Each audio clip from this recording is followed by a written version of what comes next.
난임부부, 임산부, 양육모들의 건강한 마음, 행복한 가정을 위해 중앙난임 우울증 상담센터가 함께합니다. 난임 행복맘을 위한 맘 안에. 난임, 임신, 출산에 대해 궁금한 걸 풀어보는 궁금한 걸 알려줘요 알콩쌤 코너입니다.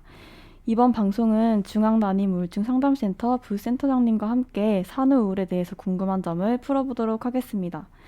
안녕하세요. 맘안의 청취자분들을 위해서 인사 부탁드리겠습니다. 네, 안녕하세요. 부센터장 김장래입니다. 인사가 늦었습니다. 네, 오늘 첫 번째 질문인데요. 얼마 전에 산후우울증을 겪은 산모가 생후 4개월 된 아들을 살해하고 집행유예를 선고받았다는 기사를 봤는데요. 출산 스트레스가 심신미약 상태로 인정될 만큼 극심할 수 있다는 점에서 좀 놀랐던 것 같아요. 실제로 출산 후 85% 정도의 여성들이 일시적으로 우울감을 경험하게 된다고 하는데 그중 10에서 20% 정도의 산모는 치료가 필요할 정도의 우울증이나 정신병을 경험한다고 들었어요. 엄마가 되는 건 기쁘고 놀라운 경험인 것 같은데 많은 분들이 산후우울을 경험하게 되는 원인은 뭘까요? 네, 산후우울증은 생물학적, 심리적, 사회적 요소 등 다차원적인 요인으로 발생하게 됩니다. 생물학적으로는 여성 호르몬의 변화가 주된 원인입니다. 네. 임신 기간 동안 증가했다가 출산 후 48시간 이내에 90에서 95% 정도가 급격하게 감소하게 됩니다. 더불어 분만 후 체중이 좀 감소하게 되지만 또 많은 산모들이 임신 이전의 몸으로 돌아가지 못해서 임신 전에 입었던 옷을 입지 못하게 된다거나 하는 상황에 스트레스를 받기도 합니다. 또 유방의 우렬, 정맥염, 피부의 색소 침착, 치질이나 이완된 복부 근육 등의 신체적인 변화가 자신의 여성상과 관련하여 불만감과 불행감을 느끼는 심리적 원인이 됩니다. 또 사회적으로는 아이 양육에 대한 걱정과 부담, 전반적인 생활의 변화 등과 같은 원인이 산후우울증 유발에 기여하게 됩니다. 네. 네, 산후우울은 또 여러 가지 증상으로 나타난다고 들었는데요. 주변 분들이 민감하게 그걸 알아차리고 또 도움을 주는 것이 정말 중요할 것 같아요. 그래서 산후우울의 대표적인 증상은 어떤 것이 있고 또 주변에서는 어떤 도움을 주면 좋을지 알려주시면 좋겠습니다. 네, 산후의 대부분의 산모들이 느끼는 우울감과는 달리 산후우울증은 대부분 수면 문제와 인지 왜곡을 동반하게 됩니다. 처음에는 산후우울감이랑 비슷한 증상을 보이지만 우울 증상이 심하고 2주 이상 지속되게 되면 산후우울증으로 볼 수 있습니다. 제가 지금부터 산모 자신과 아이의 관계에서 산후우울증이 나타나는 모습을 좀 알려드리려고 하는데 실제로 내가 우울하다고 표현하는 산모들은 거의 없습니다. 그보다는 뭐뭐 때문에 내가 힘들다, 못하겠다 이런 식으로 표현을 하게 되는데요.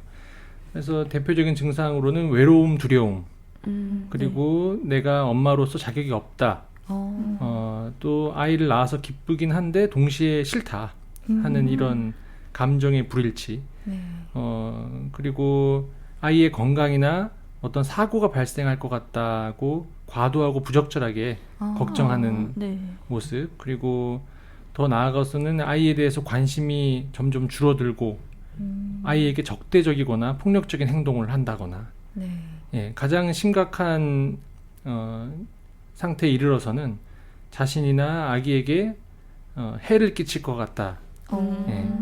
그리고 자살, 영아 살해에 대한 강박적인 사고나 환청이 있을 수 있겠습니다. 네, 그래서 산후우울로 근데 진단을 받게 되면 약을 먹어야 할 수도 있고 또 지속적으로 상담을 받아서 치료를 해야 한다고 생각하기 때문에 병원 가거나 상담받기를 꺼려하시는 분들이 더러 계신 것 같아요. 산후우울로 진단받은 후에 그럼 어떤 치료가 이루어지는지 그리고 그런 과정에서 산모님들이 걱정하시는 부작용은 없는지 궁금합니다. 네, 관련된 정보 제공과 가족의 지지만으로 괜찮아지는 경우부터 약물 치료나 입원 치료가 필요한 경우까지 다양합니다. 더불어서 망상이나 환청의 증상이 있을 경우에는 응급하게 입원을 요하는 경우도 있습니다. 약물 치료를 받는다는 것이 고민이 되고 또 수유를 할 수 없을 것에 대해서 걱정을 하시는데요. 어떤 치료든 그 치료로 기대할 수 있는 순작용과 감수해야 하는 부작용을 저울질해서 결정을 하게 됩니다. 약물 치료를 하지 않아서 엄마가 즐겁고 행복하지 못해서 잠도 못 자고 식욕이 감소해서 영양 섭취도 올바르게 하지 못하고 아이 얼굴을 제대로 쳐다볼 수도 없다면 약물 치료를 하는 것이 더 좋은 선택이 되는 거죠. 약물 치료를 할 때 수유를 하지 않는 것을 권유하기는 하나 의사와 상의해서 안전성이 검증된 약제를 사용한다거나 초유만 수유한다거나 일정한 간격을 확보하여 수유하는 방법이 있습니다. 네. 임신 및 수유 중에 약물 치료에 대해서는 모체 독성학 관련 가장 많은 데이터가 축적된 마더 세이프 센터에 최신 지견을 요청을 할 수가 있고 네. 그건 저희 센터를 통해서 가능합니다. 네. 미국의 한 연구에서는 신생아가 있는 아빠의 62%가 산후 우울증의 초기 단계인 베이비 블루스를 경험한다는 기사를 본 적이 있어요. 엄마가 되는 것만큼 아빠가 된다는 것도 좀 두렵고 혼란스러운 일일 수 있을 것 같은데요. 그래서 특히 우리가 사회적으로 육아휴직도 아직은 좀 사용하기가 어렵고 아빠들을 위한 교육 같은 것들이 좀 활성화되어 있지는 않아서 육아를 이렇게 뛰어들게 된 남성들이 좀 어려움을 겪을 수 있는 것 같아요. 그래서 남성들이 겪는 산후 우울 증상은 좀 여성들이 겪는 것과는 조금 다른 것이 있는지 또 그런 어려움이 있다면 어떻게 치료를 해야 하는지 궁금합니다. 네, 남편 또한 산후 우울증을 겪을 수가 있습니다. 지금 최근에 나온 통계로는 7에서 10%의 네. 유병률을 보이고 있다고 상당히 많은 남편들이 겪는 증상인데요.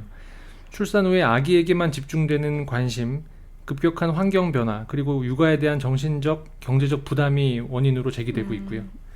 또 과거에 비해 우리 남성들은 출산과 육아에 역할을 하지 않으면 안 되기 때문에 네. 육아 스트레스에 똑같이 노출이 될 수 있습니다. 네.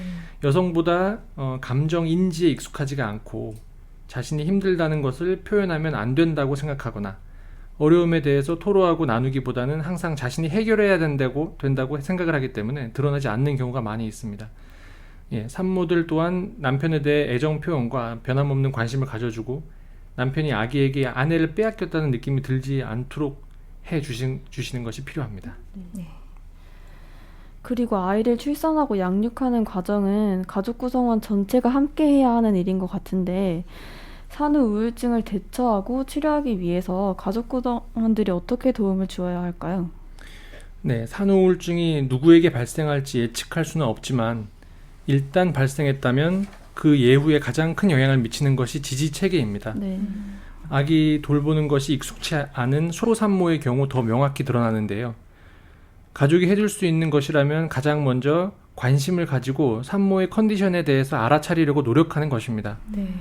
의도는 도와주려고 하는 것인데 이리저리 훈수만 놓고 자신이 이미 경험한 것만이 사실이라는 전제로 지시적인 태도를 취하는 가족들을 왕왕 보게 되는데요. 네.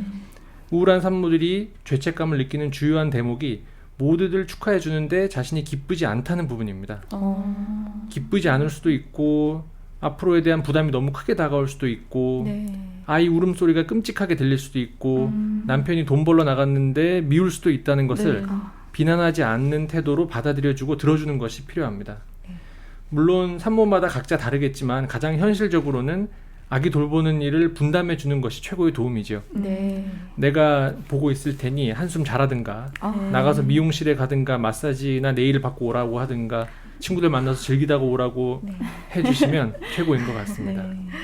부센터장님, 저희 센터에서 산후 우울을 경험하시는 분들께 상담을 제공하고 있잖아요. 네. 상담이 실제로 산후 우울을 극복하는 데 좀 어떤 도움이 될까요? 네, 먼저 우울한 산모들이 증상 때문에 힘들어하는 경우도 있지만 그런 자신의 모습에 놀라서 혼란스러워하는 경우를 많이 보게 됩니다. 상담을 통해서 이것이 대부분의 산모들이 경험하는 상태이고 끝이 있는 거기 때문에 앞으로 반드시 나아질 거라는 확신을 드리는 것만으로도 의미가 있습니다. 더 나아가서는 자신의 상태에 대한 객관적인 평가를 받아볼 수 있고 회차가 거듭되며 내가 얼마나 회복되어 가고 있구나 하는 것을 이해하면 증상이 존재하더라도 훨씬 편안해지실 수 있습니다. 네. 그리고 출산 후 우울한데도 불구하고 독박 육아를 하고 있는 경우라면 가족들에게 올바른 정보를 전달해드리고 가족 전체의 행복을 위한 정신교육을 시켜드릴 수가 있습니다. 네, 아기를 여성 혼자 낳은 것이 아니지 않습니까? 네, 엄마가 맞습니다. 힘들면 아이도 힘들고 남편도 힘들고 그럼 네. 어른들한테 효도도 못하고 직장 가서도 이전만큼 하지를 못합니다. 아, 네. 그래서 산후우울증을 가족의 병이라고 일컫는 것이죠. 네. 네. 부센터장님 말씀대로 산후우울은 가족뿐만이 아니라 주변의 많은 지원을 받고 함께 이겨내야 하는 것 같아요. 부센터장님과 함께 산후우울에 대해서 이야기해보는 시간 가지니까 조금 좀 더 깊은 이해를 할 수 있게 된 것 같은데요. 오늘 함께 이야기해보는 시간 어떠셨나요? 네, 제가 진료를 보다 보니까 제 이야기를 하기보다는 대부분 와서 하시는 이야기를 듣고 있는데 오늘 네. 제가 이렇게 이야기를 풀어내니까 시원하기도 하고 해소된 것 같기도 합니다. 네. 그런데 제가 이렇게 이러는 것이 익숙하지는 않고 실수라도 하는 거 아닌가 긴장이 되기도 합니다. 아니, 너무 프로 방송인처럼 잘해주셨는데요. 저희 센터 이름이 근데 난임 우울증 상담센터여서 임신과 출산 후 우울감으로 힘들어하시는 분들에게 상담을 제공하는지 모를 수도 있을 것 같아요. 저희 센터는 난임 부부, 임신부, 그리고 산모분들에게 상담을 제공해 드리고 있으니까 이번 방송 들으시고 상담 받고 싶으신 분들은 주저하지 마시고 전화하셔서 상담 받으셨으면 좋겠습니다. 참고로 저희 센터는 서울뿐만 아니라 인천, 대구, 전남에도 있으니까 거주하시는 지역 센터로 문의하셔서 많은 전화 주세요. 그리고 저희 홈페이지에 궁금한 점과 사연을 올려주시면 모든 분들에게 선물 보내드리고 있어요. 많이 많이 올려주시면 감사하겠습니다. 그럼 우리 다음에 또 만나요.